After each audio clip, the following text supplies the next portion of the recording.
hanggang 6 ay ito ang ating mababasa. Now Elijah, who was from Tisbe in Gilead, told King Ahab, "As surely as the Lord, the God of Israel lives, the God I serve, there will be no dew or rain during the next few years until I give the word." Then the Lord said to Elijah, so sa verse 3, ito ang utos ng Lord sa kanyang lingkod. Then the Lord said to Elijah, "Go to the east and hide by the Kerit brook, near where it enters the Jordan River. Drink from the brook and eat what the ravens bring you, for I have commanded them to bring you food." Verse 5, so Elijah did as the Lord told him, and camped beside Kerit brook, east of the Jordan. The ravens brought him bread and meat each morning and evening, and he drank from the brook. So ano po malinaw na makikita natin dito? Inutusan niya ang kanyang lingkod. Pumunta ka doon sa lugar ng Kerit, meron doong batis, dahil magkakaroon ng tagtuyot, dahil walang ulan, bubuhayin pa rin kita. Susuplay ko sa iyo ang pagkain sa pamamagitan ng isang unusual na kaparaanan. Yung mga unclean birds na uwak, sila ang magdadala ng kakainin mo sa umaga at sa gabi, at mula doon sa batis ikaw ay iinom.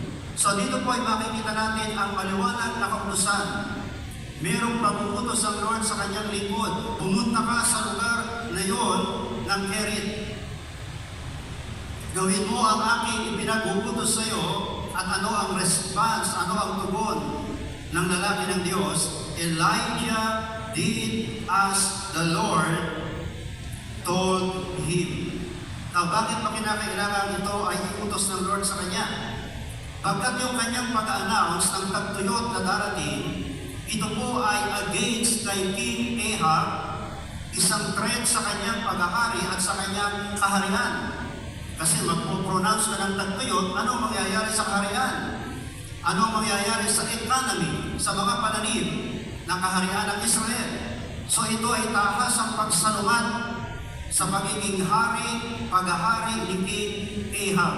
Plus, ang kanyang inannounce na tagtuyot ay tahas ang pagsalungat. Sa noon ay kinikilala nilang Diyos-Diyosa na ang pangalan ay Baal, na tinatawag nilang God of the weather, sky God or God of the weather. Na parang ang sinasabi ni Elias, wala namang pinatbal ang inyong Diyos-Diyosa na si Baal na sinasabi niyong God of the weather. Katunayan, ang aking Diyos na buhay, iwiwidhol ang ulan. Siya ang may kakayahan ng karapatang iwidhol ang tubig, ang ulan, at ang susunod na mangyayari ay ang tagtuyot at ang kagutuman. So dahil doon ang kanyang buhay ay lalagay sa panganib, kaya't siya inutusan ng Lord, lumipat ka sa lugar doon sa Kerit. At kahit na magkakaroon ng tagtuyot, mabubuhay ka, may iinumin ka, at mayroon kang kakainin. Kailangan lamang ng lingkod na ito na si Elijah, na siya ay totally na magdepende sa Lord at magtiwala na bagamat tagtuyot, yung batis doon sa Kerit ay patuloy na dadaluyan ng tubig. At kahit na unusual na kaparaanan, siya'y bubuhayin at papakainin ng ating Panginoon. At ang miraculous provision ng Lord sa kanyang lingkod na sa Elijah ay nagde-demonstrate ng pagkalinga at katapatan ng Diyos kanino? Sa mga masunuring lalaki at babae ng ating Panginoon. Amen po ba? Inutusan ng Lord, sumunod ang kanyang lingkod, at nang siya'y sumunod, pinagpala, pinakain ng Lord ang kanyang lingkod. So ano po ang mga lessons na ating makikita sa tagpo na ito? Man's part is to comply, God's is to supply. Ang Diyos ang magpapala, ang Diyos ang magsusupply, ang Diyos ang magbibigay. Subalit mayroong utos ang Lord, may dinedemand si Lord na kinakailangan tayo ay mag-comply. Kinakailangan tayo ay sumunod. Amen po ba? Huwag mong hanapin ang supply. Huwag mong unahin ang God's supply. Hindi ka mauubusan ng supply ng Lord. Hindi mawawalan si Lord ng pagpapala, ng blessing para sa iyo, para sa iyo, para sa akin, para sa ating lahat na kanyang mga nilikha. Siya ay isang responsable, siya ay isang napakayaman, siya ay isang napakadakilang Diyos. Meron siyang supply noon, ngayon, at magpakailan pa man. Subalit ang iyong pag-comply sa kanyang kautusan ay dapat na pangyari muna. Because of God, mauuna ang pagsunod bago ang pagdating ng pagpapala ng ating Panginoon. Huwag nating babalik na rin. Nasaan ang supply, Lord? Nasaan ang blessing, Lord? Again, hindi ka mauubusan ng blessing, hindi mawawala ng supply ang Lord sa buhay ng bawat isa. Kahit naghihirap ang mundo, amen po ba? Kahit may krisis sa mundo, sa langit kay Lord, walang krisis, walang kahirapan, walang bankruptcy. Laging may blessing, laging may supply, pero ikaw ay sumunod, ikaw at ako ay mag-comply. So don't be afraid or hesitant. Sabihin mo sa iyong katabi, huwag kang matakot, huwag kang urong at sulong, hesitant to fully obey God even if it is difficult to do so. Hindi madali ang utos ng Panginoon kay Elijah, pero sinunod niya, tinupad niya, at ano ang resulta? Ang supply, ang unending supply and blessing ng ating Panginoon. So huwag tayong matakot, urong-sulong na sundin ng totohanan at kumpleto. Ang mga utos, ang kalooban, ang salita, at maging ang panawagan ng Panginoon sa ating buhay. The man of God obeys God's command. Secondly, the man of God walks in God's path. Sa landas na inilalaan ng Lord, doon tayo dapat lumakad at tumahak.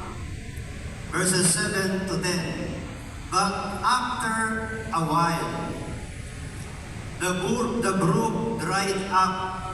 Pastor, sabi mo, hindi mauubusan ng supply. Bakit yung batis ay natuyuan? Ang kanyang instrumento ay pwedeng tumigil sa pagiging instrumento. Pero ang Lord na pagmumula ng supply, creator ng blessing at ng supply, ay hindi pwedeng tumigil at mawalan ng ibibigay para sa iyo. But after a while, the brook dried up, for there was no rainfall anywhere in the land. Then the Lord said to Elijah, go and live. Sabihin mo, go and live. Mahalaga po yung live.